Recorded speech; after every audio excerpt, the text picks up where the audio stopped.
E se os prédios pudessem falar? Durante boa parte do século XX, as cidades aprenderam a ouvir apenas uma voz firme, técnica, cheia de razão e verdades absolutas.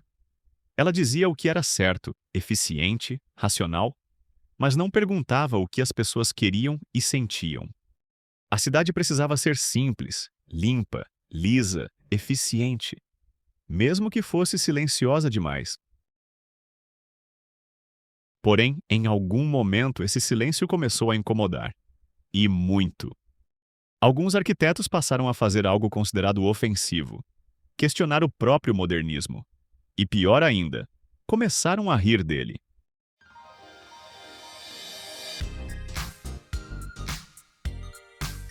Esse papo arquitetônico se chama pós-modernismo, e ele fez da arquitetura uma voz e não apenas uma máquina de morar. O pós-modernismo surge quando a arquitetura decide voltar a conversar com a cidade. Não com frases prontas e perfeitas, mas com perguntas. Com referências reconhecíveis. Com humor, exagero, memória e até contradição. Essa estética não queria ser neutra nem austera. Muito pelo contrário. Os edifícios piscam o olho para quem passa, citam o passado, misturam linguagens, quebram regras e fazem questão de serem entendidos, mesmo quando parecem estranhos. De Robert Venturi defendendo a complexidade e a ambiguidade, a Charles Moore celebrando o espetáculo e a experiência urbana. De Michael Graves resgatando a linguagem clássica em cores e formas inesperadas. A Philip Johnson brincando com o passado sem pedir desculpas. De César Pelli conciliando monumentalidade e mercado global. Até um arquiteto que empurrou o pós-modernismo para o limite da desconstrução. Neste vídeo, vamos nos sentar em uma sala vibrante e ouvir esses diálogos. Entender o que o pós-modernismo queria dizer, por que ele surgiu como resposta ao modernismo e como essas duas visões de cidade entram em conflito. Razão contra símbolo, regra contra narrativa, função contra comunicação. Vamos falar também das críticas. Para alguns, o pós-moderno é superficial, confuso, comercial demais. Para outros, é libertador, inclusivo e profundamente urbano. E claro, vamos trazer essa conversa para o Brasil também. Como essas ideias ecoaram em cidades forjadas sob a força do modernismo? De que maneira o pós-modernismo encontrou espaço, ainda que pequeno, mesmo em meio à resistência, para falar com o nosso contexto cultural, histórico e urbano? Porque, no fim das contas, o pós-modernismo não queria impor uma verdade. Queria apenas dizer: eu estou aqui, eu te vejo. Vamos conversar? E talvez seja exatamente por isso que ele continua provocando debates até hoje.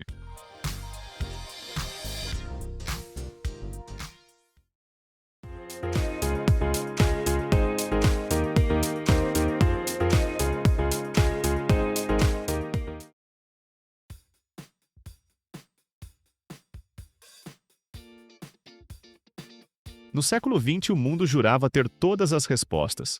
Progresso, ciência, razão, grandes teorias que explicavam tudo. E de repente se descobre que nada é assim tão simples.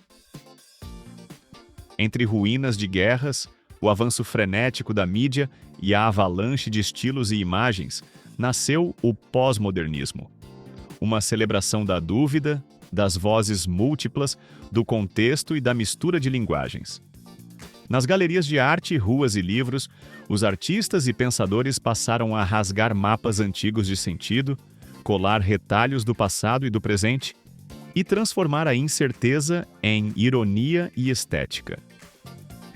Todavia, o pós-modernismo não foi apenas um estilo. Foi uma maneira de olhar o mundo como um mosaico em constante metamorfose. Algumas camadas e perfumarias a mais, e hoje se vê o dogmatismo avançando perigosamente em novos e antigos temas. Mas já imaginou o que aconteceria se você desmontasse suas certezas por um instante?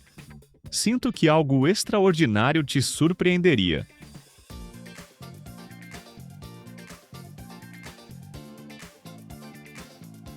O pós-modernismo foi um movimento bastante abrangente, refletindo suas ideias desde a literatura, arte, dança, cinema, música, teatro, filosofia, planejamento urbano, moda, marketing, design gráfico, psicologia, direito, teologia, entre outros. Mas vamos focar agora em entender o que fez surgir essa corrente na arquitetura mais especificamente.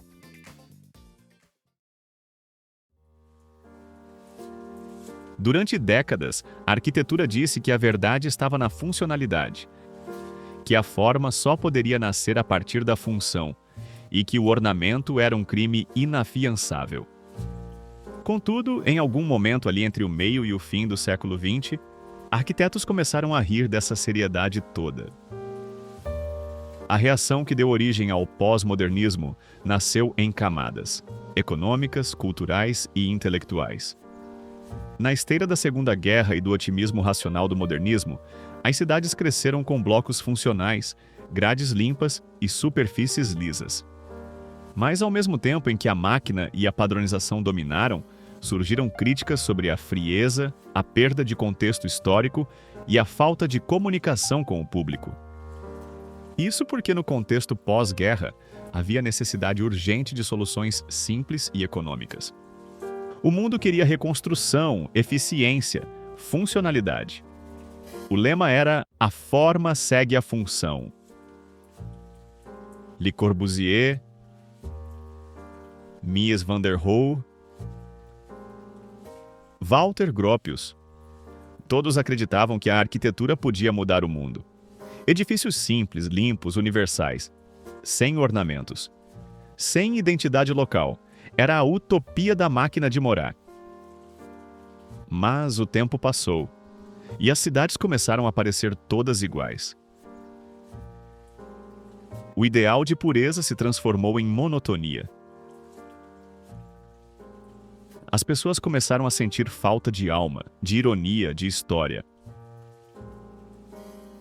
A partir do final dos anos 1960, e com força nas décadas de 70 e 80, arquitetos, críticos e teóricos começaram a desafiar o dogma do funcionalismo absoluto. Uma questão pairava no ar. Será que precisamos mesmo escolher entre beleza e função? A partir dali surgiu um movimento que trouxe de volta a cor, com bastante ironia, história e contradição para prédios que antes pareciam todos iguais.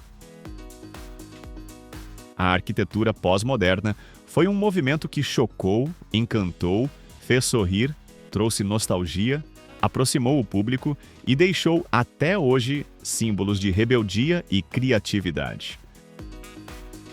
Um nome em especial virou o símbolo dessa virada: Robert Venturi. Em 1966, ele lança o livro Complexity and Contradiction in Architecture. E ele solta a bomba. Menos é um tédio. Em oposição ao dogma modernista, menos é mais, criado por Mies van der Rohe. Venturi, junto com sua esposa e parceira Denise Scott Brown, propõe uma arquitetura que aceita a contradição, a mistura, o caos. Eles estudam os letreiros de Las Vegas e dizem: isso também é arquitetura popular. Nasce então uma estética que abraça o exagero e o pastiche. O pós-modernismo não quer destruir e esquecer o passado, quer brincar com ele.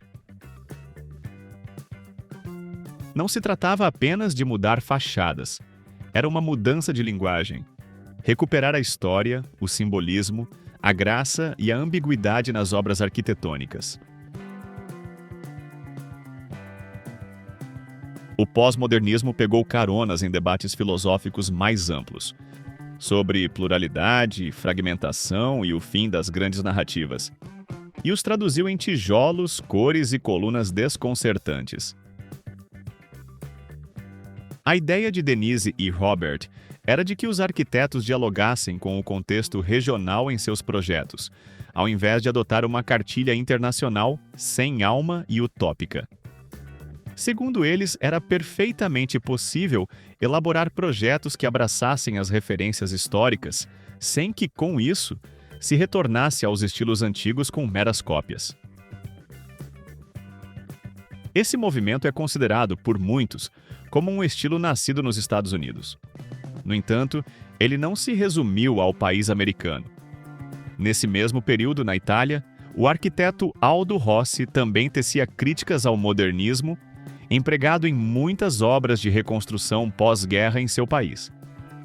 Essas obras, segundo ele, esnobavam completamente a história da arquitetura, a cultura e os traçados originais das cidades.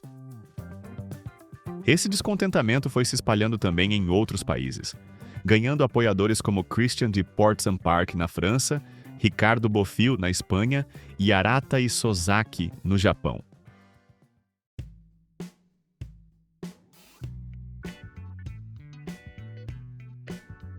Agora vamos descobrir as características visuais e as estratégias projetuais que o pós-modernismo abraçou.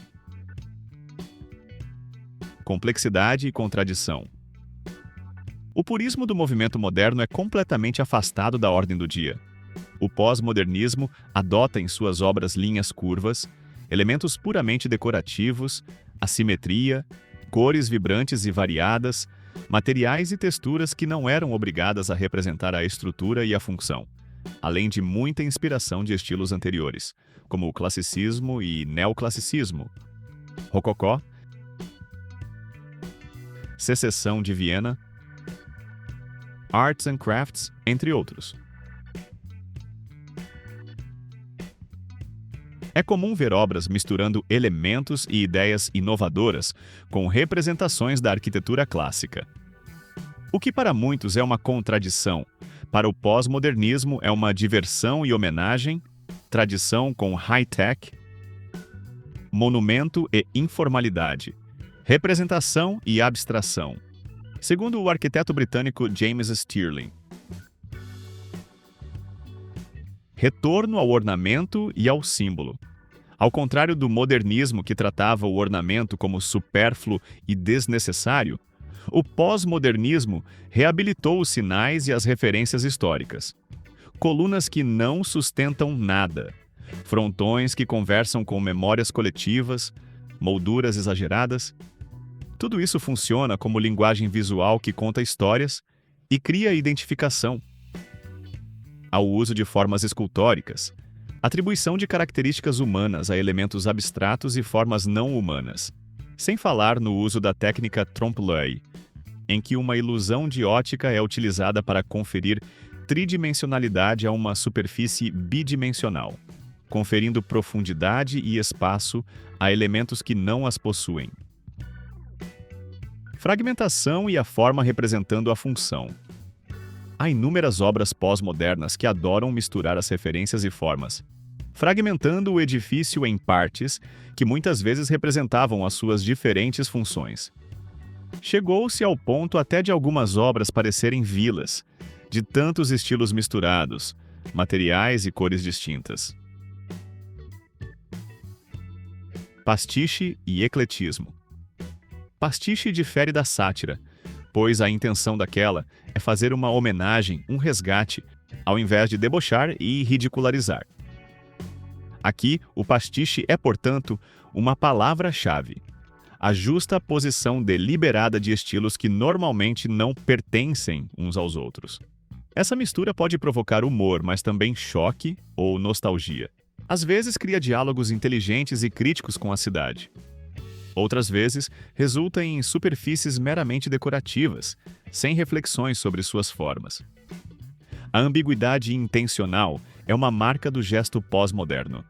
Por vezes, há até quem chame o pós-modernismo de um estilo neo-eclético, em virtude de sua variedade de influências. assimetria e linhas oblíquas. Voltando à questão da contraditoriedade, ao mesmo tempo em que faz homenagens ao classicismo, o pós-modernismo adora formas assimétricas e linhas inclinadas. É bastante incomum de se ver uma obra pós-moderna que adote a simetria, o equilíbrio, a ordem e a proporcionalidade. Ironia, teatralidade e humor. Edifícios passam a comunicar com o transeunte por meio de sinais óbvios, fachadas que imitam objetos, edificações que se fantasiam de arquitetura clássica para subverter as expectativas. A ironia era usada como ferramenta crítica ao próprio modernismo e ao mercado. O chamado estilo camp fazia bastante sucesso na época e se fez presente nas obras pós-modernas, é claro. O camp é uma espécie de humor irônico, que faz algo aparentemente ruim e exagerado parecer bom. Priorizava a cor, a textura e a mistura sobrecarregada de elementos em detrimento do conteúdo. Pelo visto, não é à toa que muitos ícones pop gostam desse estilo. Essa teatralidade, absurdo, deliberado e provocativo, o exagero, a superficialidade decorativa e a busca frenética por chamar atenção pela aparência em detrimento do conteúdo gerou inúmeras críticas ao movimento pós-moderno, ainda que suas raízes sejam bem fundamentadas. Infelizmente, essas características negativas do estilo foram as que prevaleceram entre o imaginário dos críticos. Mas falaremos mais sobre isso daqui a pouquinho. Cor, escala e brincar com proporções. Diferente do modernismo, que privilegiava linhas sóbrias e paletas neutras, o pós-modernismo buscou romper com essa uniformidade ao introduzir cores vivas, contrastantes e até inesperadas. Essa prática não se limitava à estética. Ela expressava uma visão mais aberta e plural, que aceitava a mistura de estilos e referências históricas. Ao aplicar policromia, os arquitetos criavam edifícios que dialogavam com o entorno urbano de forma mais lúdica e acessível, transmitindo diversidade cultural e estimulando novas experiências visuais. Essa coragem cromática tornou a arquitetura mais acessível visualmente para o público.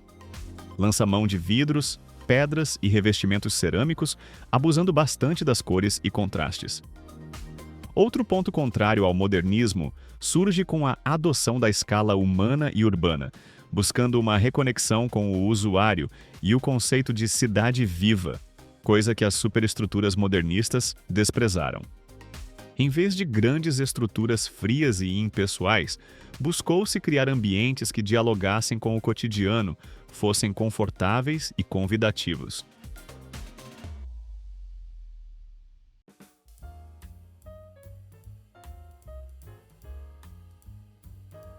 Você viu há pouco que Robert Venturi foi um dos principais, se não o principal precursor desse movimento. Ele foi uma voz teórica essencial. Contestou o purismo modernista, valorizou a complexidade e a ambiguidade e defendeu que a arquitetura deveria refletir a vida real, que é mesmo cheia de contradições e contrastes. Sua escrita foi o combustível intelectual para muitos projetos que vieram a seguir. Mas sua contribuição não ficou só na teoria, ele projetou também várias obras para colocar em prática suas ideias, sempre levando em conta o contexto em que o prédio está inserido e as suas referências históricas. Talvez a obra que mais simbolize o pós-modernismo seja a casa que ele projetou na década de 60 para a sua própria mãe. O projeto adota uma forma que resgata o telhado inclinado em duas águas, ainda que haja uma ruptura no topo. Essa decisão foi tanto estética quanto crítica. Retornar e homenagear o estilo de cobertura que o modernismo abandonou em prol dos seus telhados planos. Philip Johnson começou sua carreira seguindo os passos de Mies van der Rohe. E até a década de 50, ele era um modernista puro. A partir dali, no entanto, começou a brincar com elementos lúdicos e alienígenas ao movimento moderno. A virada de chave ocorreu quando ele projetou o edifício AT&T em Nova York. A intenção dele era destacar o prédio entre a mesmice corporativa modernista ao redor. Para isso, ele coroa a obra com uma cobertura que traz de volta as referências clássicas. A estratégia foi bem sucedida, e esse é o mais famoso edifício do pós-modernismo. Um corpo que intencionalmente não conversa com a cabeça da estrutura, que chama a atenção e sempre causa alguma reação inesperada no observador. Johnson é bastante reconhecido por suas escolhas formais que flertavam com a história e com o espetáculo. Ele provocou o debate ao transformar linguagem clássica em gesto contemporâneo, criando imagens que se tornaram icônicas. E também polêmicas, claro. É só ver o projeto desse complexo na Pensilvânia para entender o porquê. O que seria mais uma obra corporativa no meio da multidão, torna-se um espetáculo neogótico com 231 pináculos de vidro, que podem alcançar até 25 metros de altura. Com toda certeza, essa é uma obra que não passa despercebida na cidade.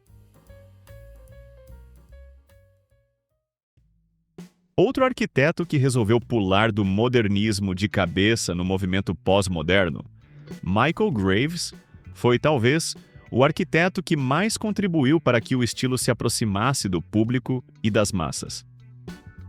A partir dos anos 70, ele resolveu romper com suas raízes modernistas e elaborar projetos que tivessem simbologia, narrativa e conexão com o público.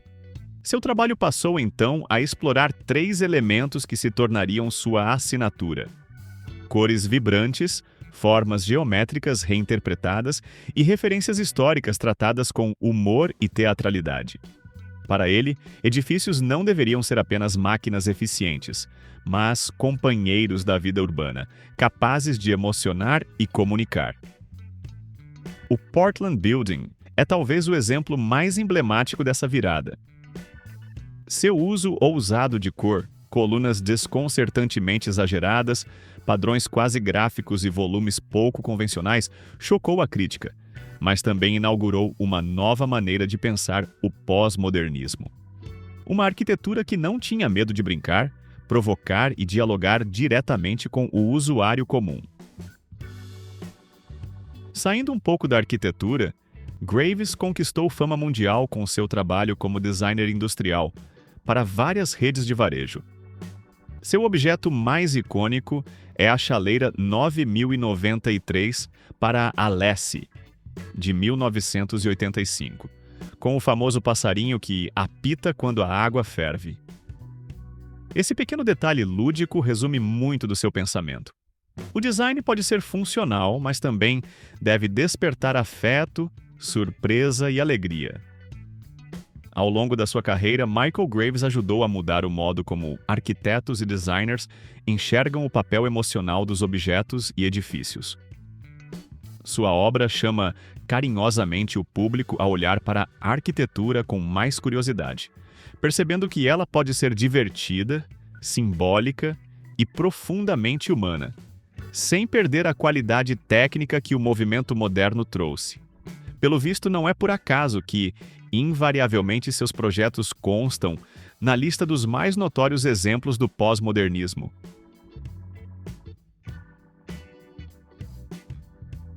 Considerado um dos arquitetos mais influentes do século XX, César Pelli tinha uma linguagem mais comedida em seus projetos. O arquiteto argentino era adepto de materiais que transmitiam tecnologia, como o aço inox e o vidro. Ele conseguiu equilibrar em suas obras a monumentalidade e a escala humana como poucos o fizeram. Suas linhas são refinadas, com formas claras, detalhes sutis e soluções que buscam dialogar com o contexto e cultura locais.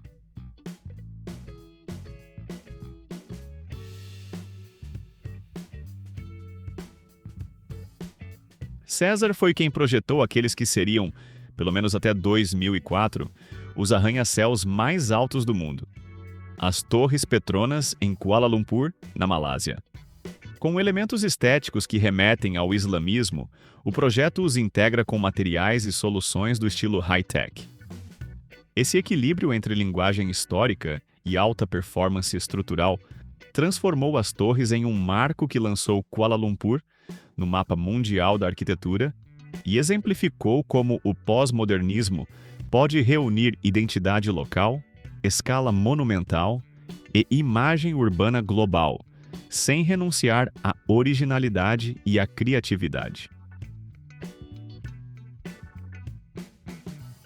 Idealizador de projetos arquitetônicos quase narrativos, Charles Moore conferia com bastante afinco uma teatralidade às suas obras. Portais repletos de drama, cornijas exageradas, pórticos puramente cenográficos, espaços com escala humana e cheios de surpresas. É quase como se o usuário entrasse em uma cidade cenográfica viva, que buscava, sempre com ironia e afeto, a exuberância, a profundidade sensorial e, por que não, a ludicidade das referências históricas. O ornamento, a simbologia e a teatralidade são atores principais nas suas obras. A sua contribuição mais conhecida é a Piazza d'Italia, em Nova Orleans. Uma homenagem total ao Renascimento italiano. Mistura materiais modernos com citações clássicas, como arcos, colunatas e fontes, com cores fortes e vibrantes, enaltecendo e brincando com a simbologia e a ironia. Charles transformou aqui a arte erudita em uma linguagem acessível e narrativa, celebrando a identidade local e colocando em justa posição a história e o espetáculo. Outra obra importante é o Centro Cívico de Beverly Hills, que abraça em seu projeto os ícones da arquitetura e da cultura de Los Angeles. Aqui você encontra espaços abertos e semi-fechados, escadarias e varandas, pátios e colunatas, passeios e paisagismo, em uma linguagem única de Renascimento espanhol e Art Deco.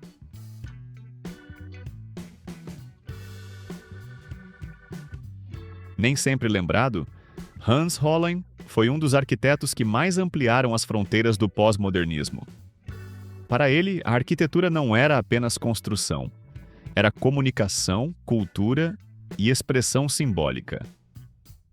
Hollein defendia a mistura consciente de referências históricas, elementos tecnológicos e materiais inusitados, criando edifícios que provocavam o olhar e desafiavam os limites entre arte, design e arquitetura. Na sua obra, a experimentação e a narrativa ganharam lugar central. Entre seus projetos mais reconhecidos, o Museu Abteberg, na Alemanha, é um marco da museografia pós-moderna, combinando volumes fragmentados, percursos não lineares e uma integração precisa com a topografia. Já a pequena joalheria Het, em Viena, introduziu o uso audacioso do alumínio anodizado na arquitetura comercial, transformando uma fachada estreita em um objeto futurista no tecido histórico da cidade. Outro projeto relevante é a loja Schulin, também em Viena, onde Hollein usou formas escultóricas, metais polidos, geometrias assimétricas e uma fissura que é impossível de ignorar. Tudo isso para criar uma arquitetura que também é obra de arte. Com o Rathaus, em Viena, Hollein demonstrou como a arquitetura pós-moderna podia dialogar de forma crítica e sofisticada com o contexto urbano histórico. Em vez de imitar a Catedral de Santo Estevão ao lado, ele propôs um contraste calculado entre vidro curvo, superfícies reflexivas e volumes complexos. O edifício não apenas marca presença na paisagem, mas comenta sobre ela, incorporando reflexos da cidade e abrindo novos pontos de vista. E aqui vai mais um importante expoente do pós-modernismo, que infelizmente nos deixou no fim do ano passado. Nada menos que Frank Gehry. Você pode até estranhar o Frank aparecer nessa lista, mas sua linguagem única tem muito a ver com o pós-modernismo. Eis aqui um arquiteto que transformou prédios em esculturas vivas, trazendo surpresa, movimento e poesia às cidades. Suas formas curvas, superfícies metálicas e composições assimétricas desafiaram a rigidez do modernismo e ajudaram a abrir caminho para o pós-modernismo e o desconstrutivismo na arquitetura contemporânea, embora ele não fosse lá muito chegado a rótulos. O protótipo de sua linguagem foi a própria casa de Frank em Santa Mônica. Nela ele experimenta materiais e sobreposições, além de misturar o cotidiano com o escultural. A Norton House é mais um exemplo da fase inicial pós-moderna de Frank. O edifício combina formas geométricas incomuns e materiais industriais como metal e vidro, em uma composição que desafia a ideia de casa tradicional. O resultado é uma residência que parece fragmentada e escultural, refletindo a busca de Gehry por transformar a arquitetura doméstica em uma experiência estética provocativa. Já o Chiat Day Building ficou conhecido como o Edifício dos Binóculos, devido à enorme escultura de binóculos na entrada. O projeto exemplifica o humor e a teatralidade do pós-modernismo, ao mesmo tempo em que antecipa o caráter icônico e espetacular das obras desconstrutivistas de Gehry. Essa experimentação inicial dele transita entre o pós-modernismo e o desconstrutivismo, duas correntes que seguiram caminhos próprios, embora tenham origens e motivações semelhantes, como a insatisfação com a rigidez modernista. Você pode perceber que Frank Gehry não era, mesmo naquela época, um arquiteto pós-moderno clássico. Ele adotou uma linguagem própria que evoluiu ao longo do tempo, deixando de lado a valorização do contexto e as referências históricas em prol de uma estética extrema de instabilidade e fragmentação, levando o conceito de arquitetura-espetáculo para além do século XX. Outra obra marcante é a Casa Dançante em Praga. Sua silhueta ondulante sugere o movimento humano. Olha aí um exemplo de personificação no pós-modernismo. Com partes da fachada em vidro, os esqueletos dançantes do prédio ficam à mostra, combinando uma linguagem contemporânea e inusitada com aspectos da tradição local da cidade, utilizando soluções inovadoras para ideias que antes eram impraticáveis e até impossíveis. Mas o que é impossível mesmo é falar de Frank Gehry e deixar de mencionar o Museu Guggenheim de Bilbao. Esse projeto virou um exemplo de como a arquitetura pode reinventar uma cidade e emocionar quem passa por ela. Utilizando folhas de titânio na fachada, com formas fluidas e curvas que mudam de cor de acordo com a incidência da luz, gerando assim um efeito visual único e escultórico. Gehry deu ao pós-modernismo uma face mais escultural e sensorial. Seus edifícios surpreendem, emocionam e mostram que arquitetura pode ser espetáculo, cidade viva e diálogo com a cultura local ao mesmo tempo. Esses arquitetos trouxeram domesticidade, cor e figuratividade ao espaço público e privado. Suas obras aproximaram o design do cotidiano e ampliaram a aceitação do pós-modernismo entre públicos mais amplos. Cada um desses autores trouxe nuances diferentes. Venturi teorizou, Johnson espetacularizou, Graves popularizou, Gehry surpreendeu. Essa diversidade é um reflexo do próprio pós-modernismo. Mas espera aí que tem mais. Agora veremos as menções honrosas do estilo pós-moderno, seja um arquiteto ou obra icônica mundial, que não poderiam deixar de ser mencionados aqui. Na Europa, o arquiteto britânico James Stirling foi um dos pioneiros nas críticas ao modernismo, que fora empregado na reconstrução pós-guerra, não só na Inglaterra, como por toda a Europa. Ele culpou o movimento moderno pela destruição das cidades após a Segunda Guerra. Uma de suas principais obras é a Neue Staatsgalerie, em Stuttgart. Essa realização é frequentemente considerada um epítome do movimento pós-moderno. Voltando à Inglaterra, temos, em Londres, o edifício sede do MI6, o Serviço Secreto de Inteligência Britânico. Projetado por Terry Farrell, foi visto por críticos como um edifício que pode ser interpretado como um templo maia ou um maquinário Art Deco. O edifício sede do Parlamento Europeu em Bruxelas também merece uma menção.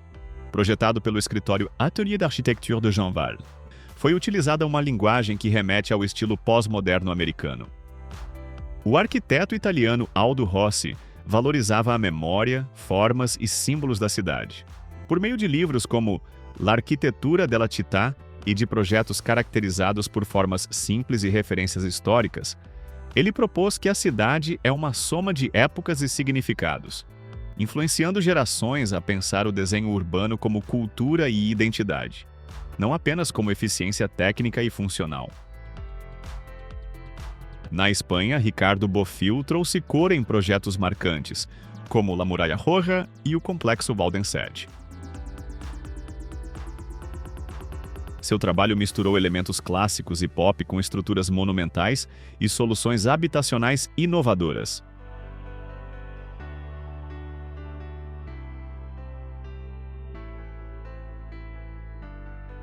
Tadao Ando e Isozaki Arata levaram o estilo ao seu país, adaptando a linguagem à cultura japonesa e retomando sua arquitetura clássica com materiais como o concreto, a madeira, metais e pedras. Há nessas obras uma forte conexão entre a arquitetura e a paisagem, uma integração que esses arquitetos quase sempre buscavam conferir aos seus projetos. O pós-modernismo no Brasil chegou de forma tardia e mais prática do que na Europa e nos Estados Unidos. Você que viveu aqui nos anos 80, 90 e até no início dos anos 2000, deve lembrar como eram os shoppings e lojas de departamento naquela época. Ou se você assistiu Stranger Things, é só tomar como base o Starcourt Mall. Arquitetura com referências do passado, neon, pastiche e cores vibrantes. Pois é, tudo aquilo era arquitetura pós-moderna. Naquela época, a arquitetura pós-moderna foi adotada principalmente em shoppings, tipologias comerciais, edifícios residenciais e de escritórios, e em alguns prédios institucionais também. Eram lugares do dia a dia, onde a arquitetura pudesse falar com o público de forma direta. Ao invés de debates teóricos longos, o pós-modernismo brasileiro foi mais pragmático. Misturar referências do passado, brincar com formas e usar símbolos que qualquer pessoa reconhece.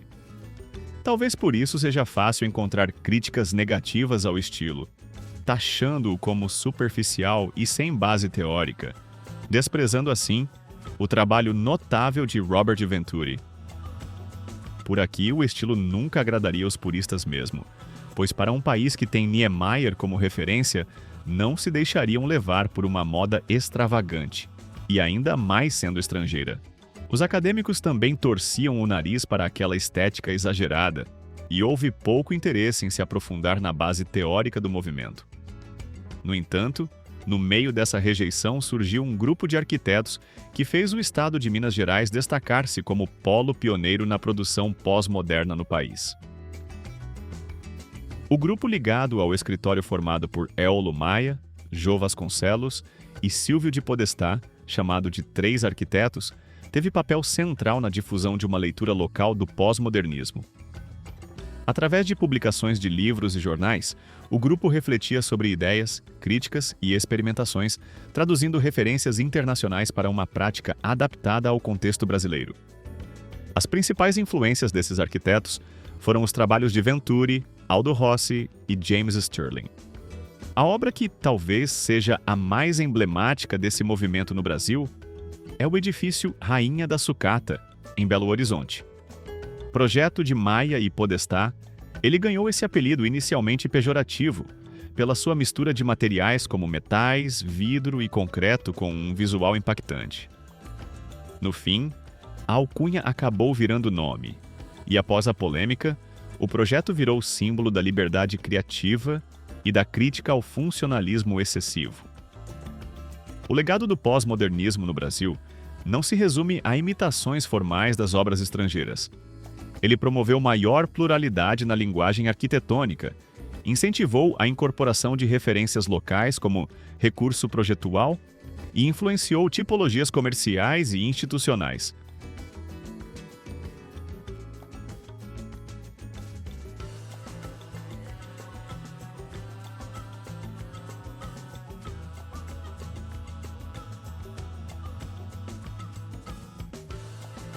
A produção desse estilo, que talvez nunca tenha sido levado a sério no Brasil, foi se perdendo à medida que os shoppings, lojas e edifícios iam sendo reformados para adotar uma estética que transmitisse mais contemporaneidade.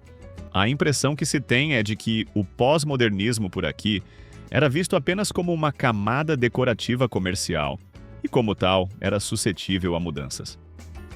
Na minha cidade, por exemplo, 2 shoppings que eram pós-modernos foram completamente descaracterizados, perdendo assim seu charme em prol da modernidade que muitos consideram tediosa. Para as poucas e mais significativas obras que sobraram, hoje há uma reavaliação tanto para a conservação quanto para a leitura crítica, como parte de um momento em que a arquitetura brasileira ampliou seu repertório narrativo. Agora vamos estabelecer uma breve comparação entre as características modernistas e pós-modernistas. Na estética modernista você encontra simplicidade e formas puras. Já no pós-modernismo há ecletismo, ornamento e muita ironia. O modernismo estabelece uma ruptura drástica com a relação histórica, rejeitando completamente suas referências. O pós-modernismo, por sua vez, reapropria, abraça e cita, com carinho e humor, o que o passado apresentou. No paradoxo entre a função e o símbolo, o movimento moderno priorizou o funcionalismo e a técnica, enquanto os pós-modernistas valorizaram o signo, a narrativa e o contexto. Os arquitetos e urbanistas modernos estabeleceram um planejamento racionalista entre a escala e a cidade. No pós-modernismo, ao contrário, a integração simbólica e urbana. E, por fim, na linguagem, os modernistas adotaram a cartilha internacional, universalista, desprezando aspectos culturais e a realidade local. A linguagem pós-moderna prefere estabelecer uma comunicação e uma relação localizadas, além de ser cheia de pluralidades. Mas engana-se quem pensa que o pós-modernismo foi um simples oposto ao modernismo. Ele foi, sobretudo, um questionamento de certezas. Enquanto o modernismo defendia universalidade, padronização e pureza formal, o pós-modernismo valorizou o local, o heterogêneo e o simbólico. O embate central foi sobre prioridade. A forma deve nascer apenas da função, ou a arquitetura também precisa comunicar, representar memórias e criar narrativas? Entre os aspectos modernistas que mais foram rejeitados está a narrativa do funcionalismo e o universalismo formal, com críticas explícitas à estética austera dos caixotes modernistas. Mas também foram aproveitadas algumas qualidades modernas. A valorização da tecnologia construtiva e soluções estruturais eficientes. A diferença aqui foi a união desses aspectos com símbolos e histórias. No presente, muitos projetos contemporâneos conciliam elementos dos 2 polos. Adotam a clareza funcional do modernismo, mas incorporam a sensibilidade contextual e a pluralidade do pós-modernismo, além de integrar tecnologias e práticas sustentáveis que o pós-modernismo original não havia considerado.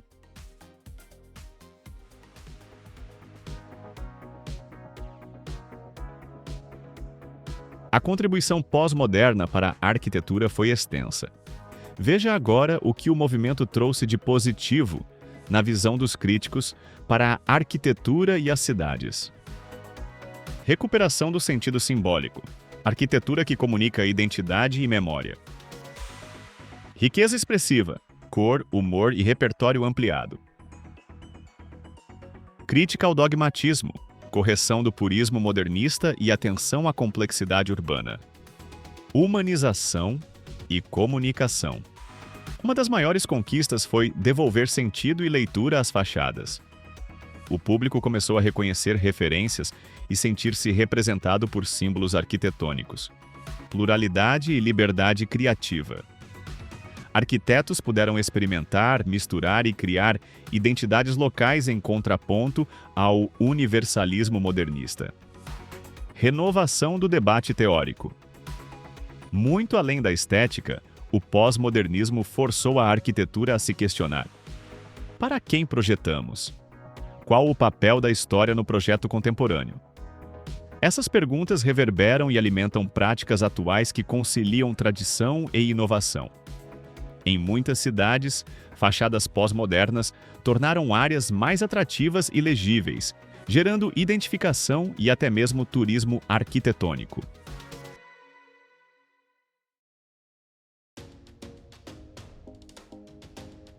Muitos podem até achar que esses projetos fazem parte de alguma lista dos prédios mais feios já construídos.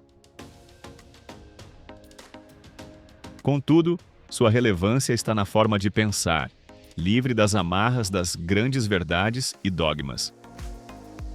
Esse estilo pode até não agradar hoje em dia, mas ele é a lembrança de um tempo em que ainda era possível discordar. E já que estamos falando em discordar, um movimento tão disruptivo não ficaria livre de críticas negativas, é claro.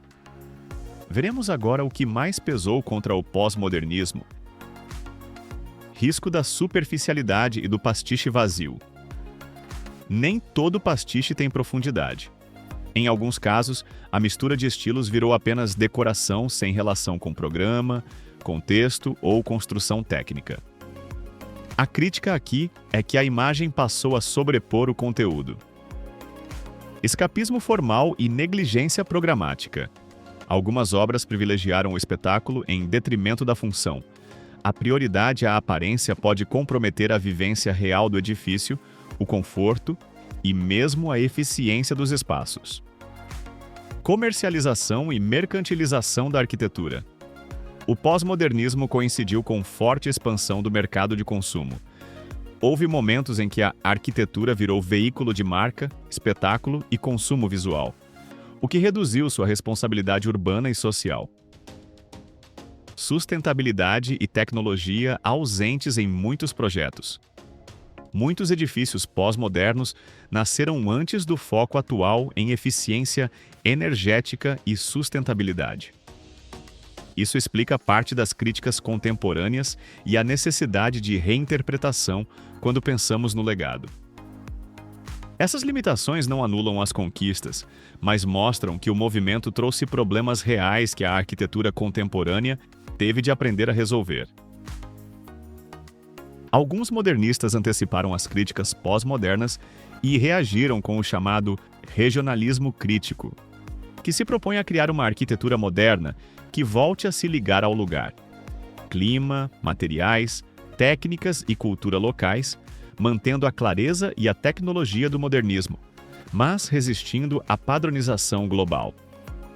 Em relação ao pós-modernismo, ele se distancia tanto da nostalgia decorativa e das citações históricas, quanto da frieza abstrata do modernismo, oferecendo o que seria um caminho mais equilibrado, que combina razão construtiva e sentido de identidade local.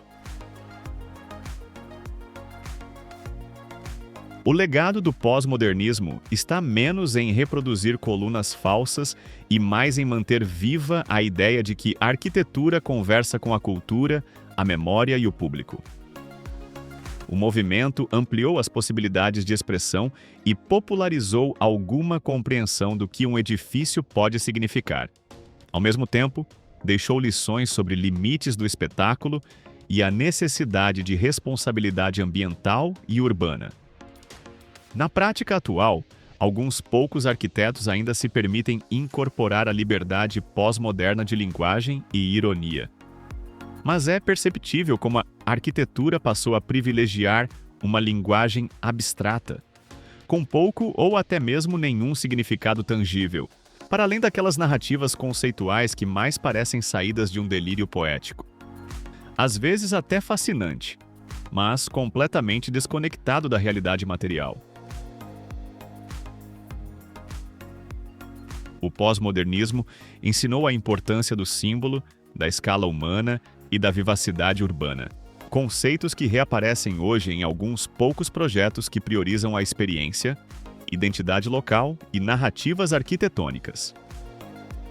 A prática contemporânea, no entanto, tende a evitar o puro pastiche e busca traduzir seus significados e abstrações sem cair na superficialidade que muitos críticos imputaram ao pós-modernismo.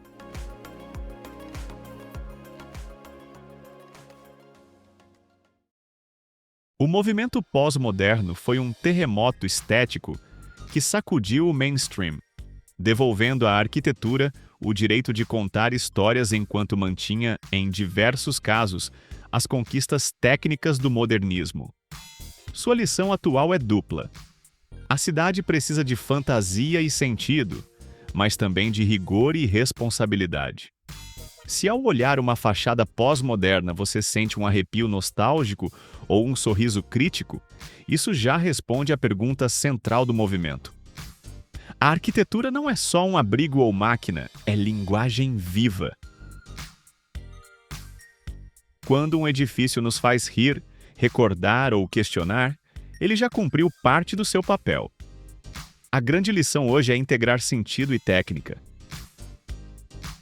Talvez o pós-modernismo não tenha dado todas as respostas, mas ensinou algo valioso. A arquitetura não precisa ser perfeita, precisa ser humana. Mas agora eu gostaria de saber de você. Qual postura você acha mais verdadeira ou correta? A do modernismo, que prioriza a função, ou a do pós-modernismo, que valoriza o sentido e a memória? Eu digo que prefiro a liberdade ao dogmatismo e à doutrinação. Comente aqui abaixo, compartilhe este vídeo com alguém que adoraria participar desse papo arquitetônico. E inscreva-se para mais episódios sobre o desenvolvimento dos espaços humanos através da história. Mas, se o que você quer mesmo é viajar pelo concreto cru do brutalismo, confere aqui esse vídeo. Nele você vai entender o que fez esse estilo brotar a partir do modernismo no pós-Segunda Guerra